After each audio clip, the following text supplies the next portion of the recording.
자,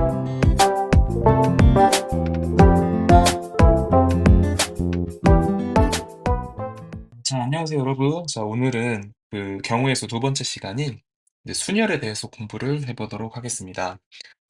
자, 먼저 순열에 대해서 제 학습 목표를 먼저 한번 보겠습니다.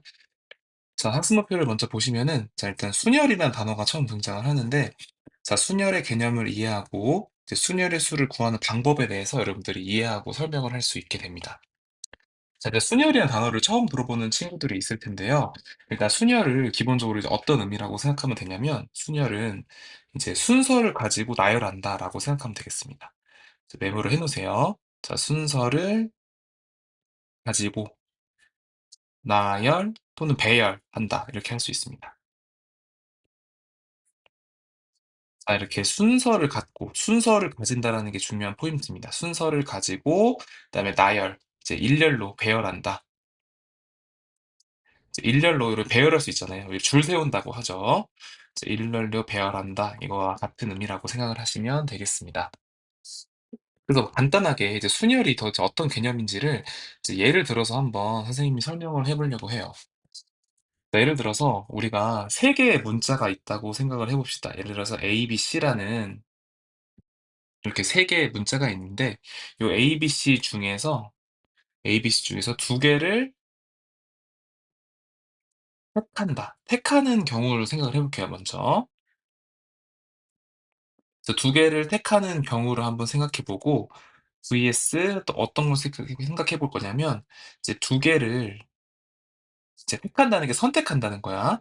이제 두 개를 선택한 후에 택한 후에 또 배열할 수가 있잖아요. 선택한 후에 나열, 요 나열하는 경우의 수. 요 두 가지 관점으로 한번 해석을 해 보려고 합니다. 자, 그럼 먼저 첫 번째로 1번 이제 두 개를 택하는 경우를 생각을 해 보면 이 경우의 수라고 생각해 볼까요? 두 개를 택하는 경우를 한번 살펴보면은 우리가 A, B, C 중에서 두 개를 택하는 거니까 택하기만 하는 거니까 우리가 순서를 고려하지 않는 거지. 순서는 고려 대상이 아닙니다. 순서는 고려하지 않습니다. 그럼 택하는 거니까 A, B, C 중에서 A, B 이렇게 생각할 수가 있고 또는 그렇지. A하고 C를 고를 수 있죠. 이렇게 A, C 두 개의 문자를 고를 수가 있고 또는 B, C 이렇게 고를 수가 있습니다. 총 몇 가지? 그렇죠. 세 가지 경우의 수를 알 수가 있습니다. 자, 근데 두 번째로 이제 두 개를 택한 다음에 나열해. 두 개를 선택해서 선택한 후에 이제 나열한다. 나열하는 경우. 자, 이제 나열을 하는 거잖아. 나열을 하는 거니까 우리가 일렬로 배열하는 거기 때문에 이게 A, B가 될 수 있고 또는 BA. 이게 순서에 따라서 경우가 달라지는 거기 때문에 이때는 순서를 고려를 해줘야겠죠. 순서를 고려를 한다. 자, 그러면 이제 어떻게 할 수가 있어? 우리가 두 개를 선택하는 거니까 일단 우리가 처음에 봤다시피 A, B를 골랐고 또는 A, C를 고르고 또는 B, C 이렇게 고를 수 있었는데 이제 순서까지 고려할 수 있으니까 요 A, B랑 요 B, A가 서로 다른 경우잖아. 그치? A, B가 첫 번째가 A고 두 번째가 B고 이때는 첫 번째가 B고 두 번째가 A니까 이게 서로 다른 경우지. 나열하는 거니까. 그래서 반대로 A, C 또는 C, A 그다음에 BC 또는 CB 이렇게 각각의 경우의 수가 다 달라지는 거기 때문에 이때는 순서를 고려해서 총 몇 가지가 경우의 수가 돼요? 그렇죠. 6가지 경우의 수를 생각할 수가 있겠습니다. 자, 여기서 글쎄 우리가 개념이 나올 수가 있는 건데 이렇게 두 개를 택한 다음에 순서를 고려하지 않아. 택하기만 하고 순서는 고려하지 않는 개념을 내가 다음 시간에 배울 텐데 이거를 조합이라는 개념이라고 합니다. 조합.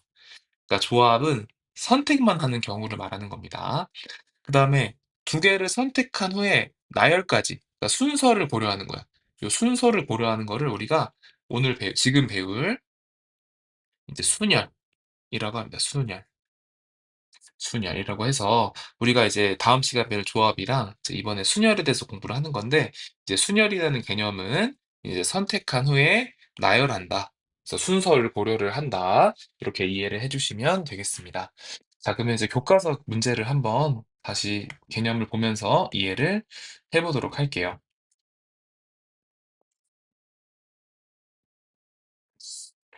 그래서 이제 교과서 내용을 한번 살펴보면은, 자, 예를 들어서 우리가 뭐 여기 내용 읽어보면 라디오 방송에서 우리가 신청곡을 고를 수도 있잖아. 그래서 라디오 방송에서 신청곡을 선택할 때 그 순서를 결정을 하잖아. 예를 들어서 우리가 뉴진스랑 아이브 노래를 들을 때도, 자, 뉴진스 노래를 먼저 듣고 싶을 수도 있고 아이브 노래를 먼저 듣고 싶을 수 있을 텐데, 방송국에 따라서 순서를 우리가 정할 수 있잖아. 뉴진스 노래 틀고 아이브 틀거나 또는 아이브 노래 틀고 뉴진스 틀거나, 우리가 선택해서 노래 여러 가지 아이돌 노래 중에서 두 개의 노래를 골라서 순서를 고려 선택하는 상황, 이런 것들을 순열의 상황이라고 합니다.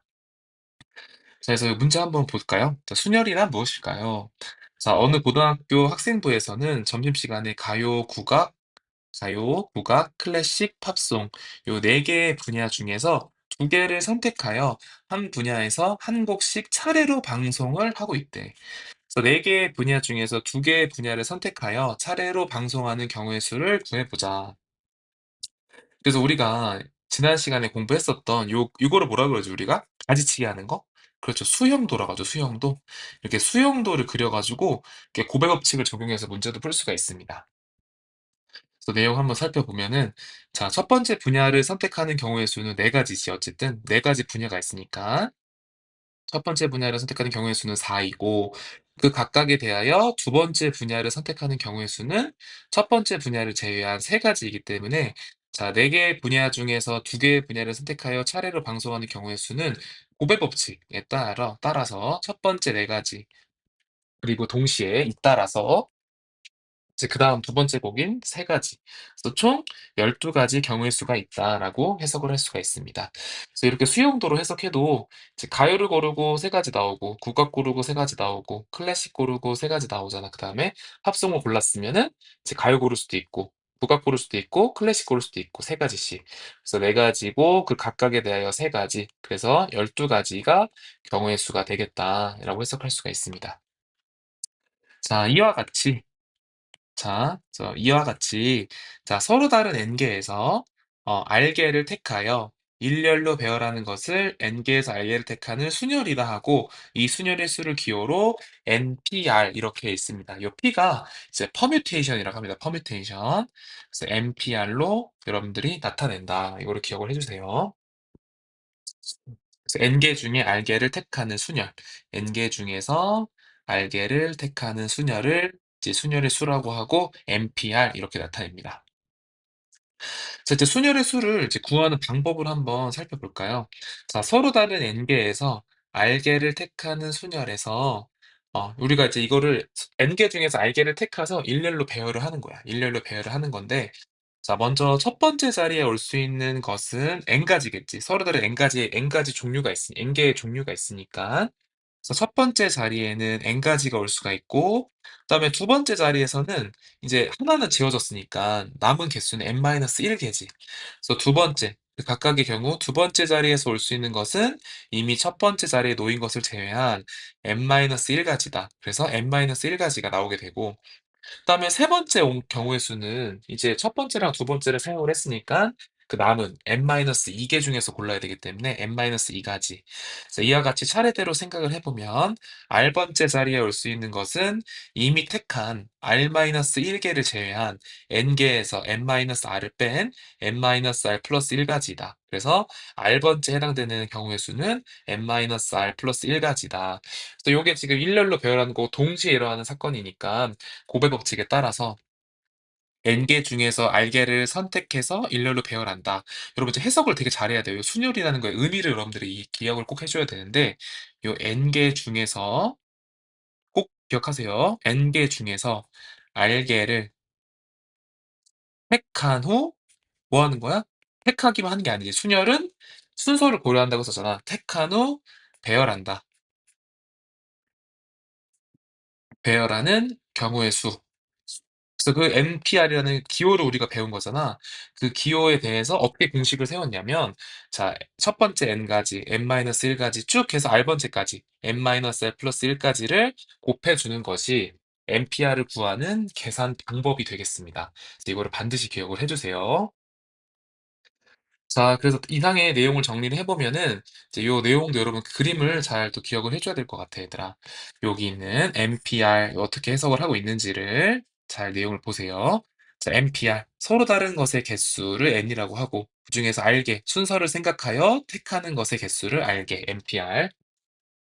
그래서 순열의 수를 공식이 이렇게 나와 있습니다. 서로 다른 인계에서 알게를 택하는 순열의 수는 이렇게 계산을 한다. 그래서 총 알게가 되는 거지, 알게. 그래서 이 내용을 반드시 기억을 해주세요.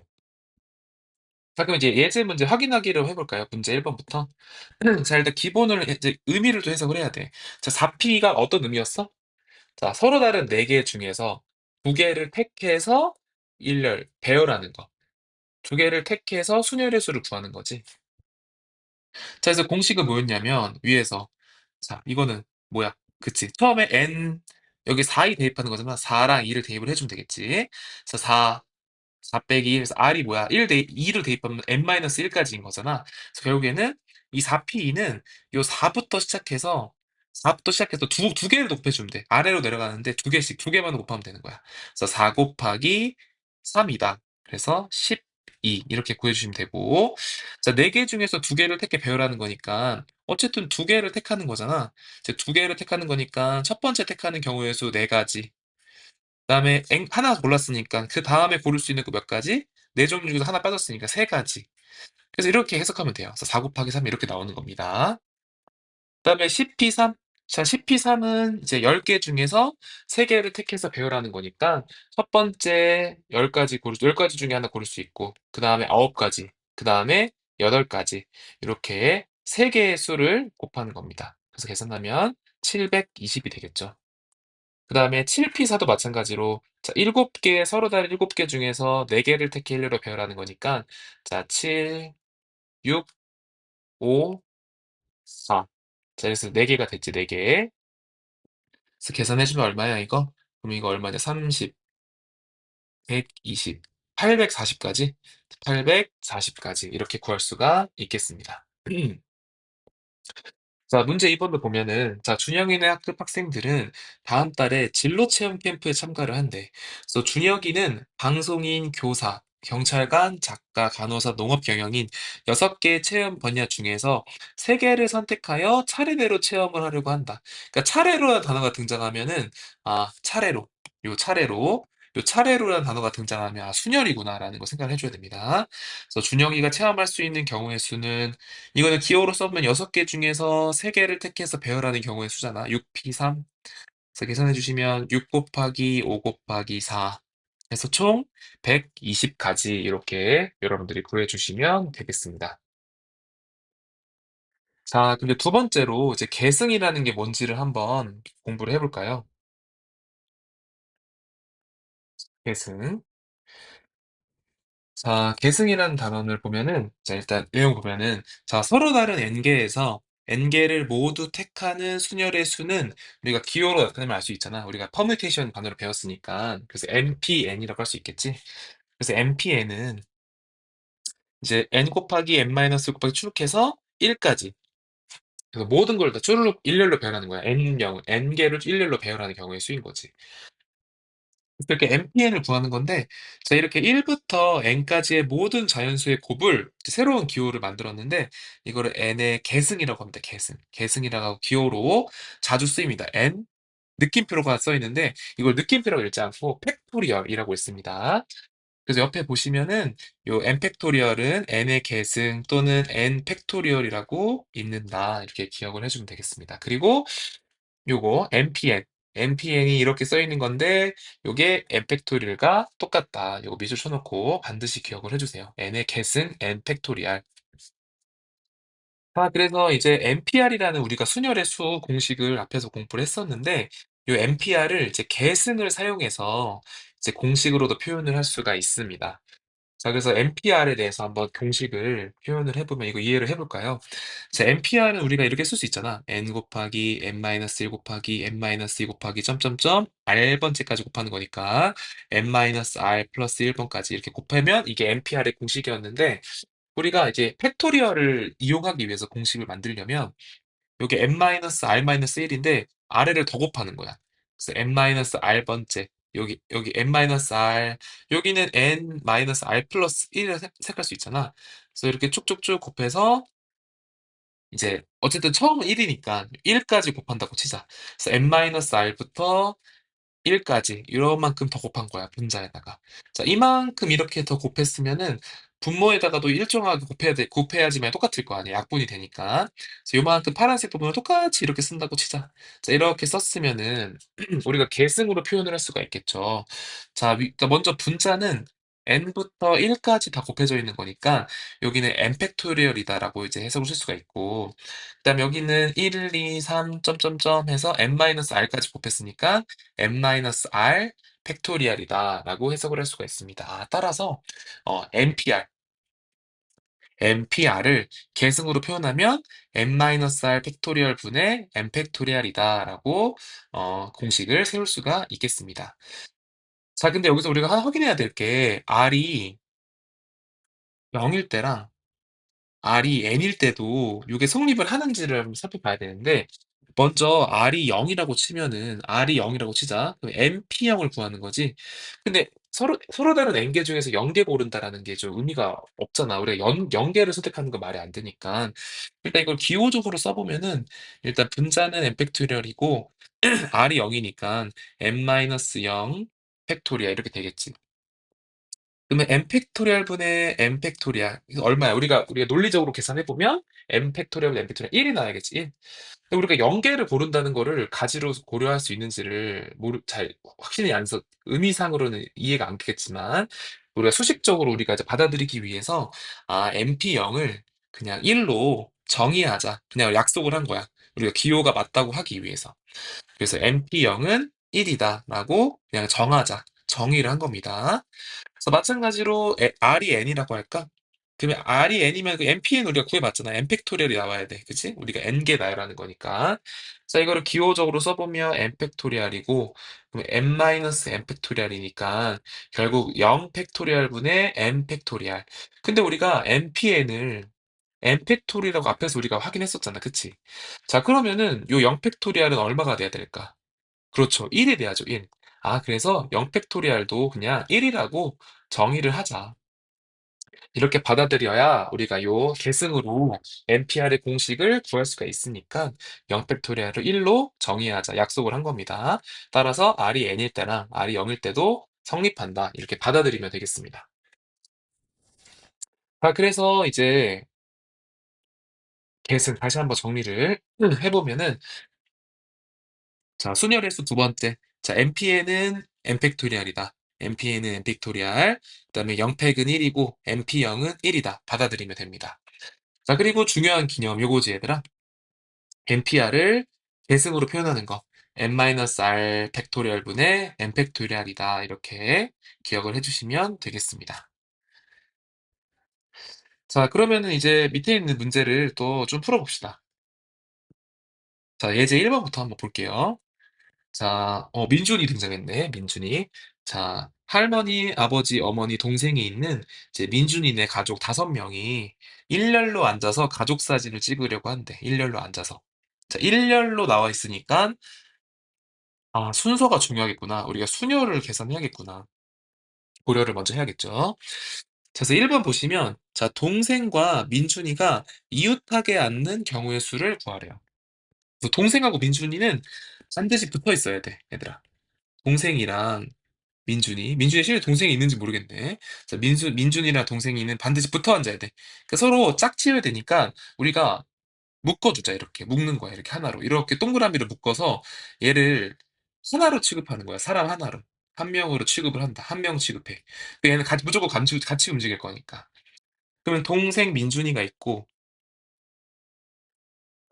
동생 민준이는 이제 한 명이 된 거고, 그다음에 할머니, 그다음에 아버지, 어머니 이렇게 있겠지. 자, 그럼 어쨌든 몇 명이야? 우리 5명이지만 여기를 한 명으로 본 거니까 한 명, 두 명, 세 명, 네 명이 있는 거잖아. 그래서 네 명을 먼저 일렬로 앉히면 되겠지. 그러면 이제 얘는 어쨌든 한 명인 거니까 어디에 앉는 간에 어쨌든 붙어 있을 거 아니야. 그래서 네 명을 일렬로 배열하는 경우의 수는 그렇죠. 4P4였지, 얘들아. 4P4. 즉 4팩토리알. 자, 4팩토리알을 의미하는 거였죠. 자, 그래서 총 24가지다. 네, 이렇게 쓰면 안 됩니다. 왜냐면은 이 동생 민준이가 이렇게 앉을 수도 있고 아니면은 민준이 동생 이렇게 자리를 바꿀 수 있잖아. 그치. 동생 민준이 이렇게 앉을 수 있고 또는 민준이 동생 이렇게 자리를 바꿀 수 있기 때문에 요 24가지 중에서 동생이랑 민준이가 자리 바꿀 수 있는 경우의 수. 서로 두 명이서 배열하는 경우의 수는 2팩토리알이겠지. 2팩토리알 두 가지. 그래서 2팩토리알을 곱해줘야 됩니다. 그래서 24 곱하기 2를 해서 총 48가지가 1번의 답이 되겠습니다. 자, 그 다음에 아버지와 어머니가 양 끝에 앉는 경우의 수. 아버지가 어머니가 양 끝에 앉는 경우의 수니까, 자, 이 양 끝에 앉는 것도 문제가 되게 많이 나와요. 여러분 잘 기억해 주세요. 자, 일단 아버지, 어머니가 양 끝에 앉아야 되니까, 일단 5명이서 일렬에 앉는 거잖아. 5명이 앉는 자리를 동그라미로 표현해보면, 첫 번째 케이스는 아버지랑 어머니가 이렇게 앉을 수도 있고, 두 번째 케이스도 뭐 있을까? 그지? 어머니가 이쪽에 앉고, 아버지가 이쪽에 앉을 수 있잖아. 그 나머지 자리들, 나머지 세 자리는 누가 앉는 거야? 나머지 세 자리는 동생과 민준이가 할머니가 앉는 거니까 동생, 민준이, 할머니가 앉는 배열의 경우의 수는 3팩토리얼이 되겠지, 얘들아? 자, 여기도 마찬가지로 3팩토리얼. 아, 그래서 어떻게 되겠어? 3팩토리얼 안 치고 아버지, 어머니 또는 어머니, 아버지 자리 바꿀 수 있는 경우의 수 두 가지. 2팩토리얼. 그래서 총 6 곱하기 2의 3팩토리얼 6가지, 6이고 2팩토리얼 2니까 총 12가지가 아버지, 어머니가 양 끝에 앉는 경우의 수가 되겠습니다. 자, 그럼 이제 문제 3번 또 이어서 한번 볼까요? 자, 서로 다른 소설책 4권과 서로 다른 시집 2권을 책꽂이에서 일렬로 꽂으려고 한다. 자, 시집을 양 끝에 꽂는 경우의 수를 구하세요. 자, 시집이 다 이제 서로 다른 거야, 얘들아. 서로 다르다는 표현 되게 중요하겠지? 구별을 되는 거니까. 그러니까 시집을 양 끝에 꽂는 거니까 시집이 예를 들어서 뭐 A1, A2 이렇게 2권 있다고 하고 소설은 뭐 B1, B2, B3, B4 이렇게 있다고 할까? 서로 다르게 구별을 해놓은 거야. 라벨링 해서. 자, 시집을 양 끝에 앉는 거니까 A1, A2 이렇게 할 수 있고 A2, A1 이렇게 할 수 있겠지. 그래서 이렇게 두 가지 경우가 있고 그다음에 가운데 소설 4권을 차례대로 배열하는 거니까 소설 4권을 일렬로 배열하는 경우의 수는 꽂는 거는 4가지 4팩토리얼이겠지 얘들아. 4P4. 4팩토리얼을 곱해주면 되니까 2 곱하기 24 해서 48가지가 답이 되겠습니다. 48가지. 자, 그다음에 소설책 4권이 모두 이웃하고 시집 2권이 모두 이웃하도록 꽂는 경우의 수를 구하세요. 자, 그럼 뭐야? 자, 소설책 4권이 모두 이웃해야 되니까 소설책 4권을 하나로 묶으면 되겠지. 소설책 4권을 하나로 묶고 그다음에 시집도 마찬가지로 시집 A1, A2 요것도 하나로 묶어서 요거 배열하면 되겠네. 그럼 이렇게 앉거나 이게 서로 교환될 수가 있겠지, 얘들아. 어쨌든 이게 서로 다른 거. 이거를 하나로 한 개로 취급하는 거지. 서로 다른 한 개, 한 개. 그러니까 서로 다른 두 개로 취급을 하는 거니까 일단 이 팩토리얼 먼저 계산을 해주고 두 개 배열하는 거니까 여기서 끝나면 안 되지, 얘들아. 그치? 여기 안에서. 소설 안에서도 4개가 일렬로 배열하는 경우의 수가 있을 거고, 시집도 여기 안에서 일렬로 배열하는 경우의 수가 있을 거니까, 여기다가 소설 배열하는 경우의 수 4팩토리얼, 시집 배열하는 경우의 수 2팩토리얼 계산하면 되겠다. 그래서 2 곱하기 24 곱하기 2니까 얼마야? 총 96가지. 이렇게 쓸 수가 있겠습니다. 자, 마지막으로 생각 키우기 문제 볼까요?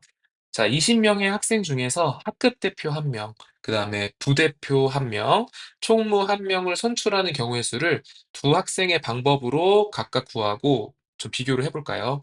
자, 서연이는 이제 어떻게 풀었냐면, 이 20명 중에서 서로 다른 3명을 선출하는 순열로 계산하면 돼. 어쨌든 순서가 정해져 있는 거잖아. 첫 번째는 뭐부터 뽑는 거야? 그렇지. 학급 대표를 먼저 뽑는 거지. 자, 학급 대표를 1번으로 먼저 뽑고, 그 다음에 두 번째로 뽑는 게 학급 부대표를 먼저 뽑는 거고, 그 다음에 세 번째로 뽑는 거는 총무를 뽑는 거잖아. 그래서 이거는 뭐야? 다 지금 위치가 지금 순서가 정해져 있는 거지. 순서를 고려하는 거니까.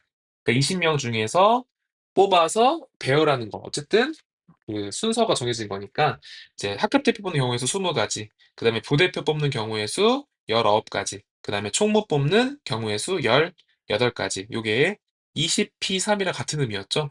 그래서 이거 계산을 해주시면 6,840까지 이렇게 구할 수가 있고 20비 3으로.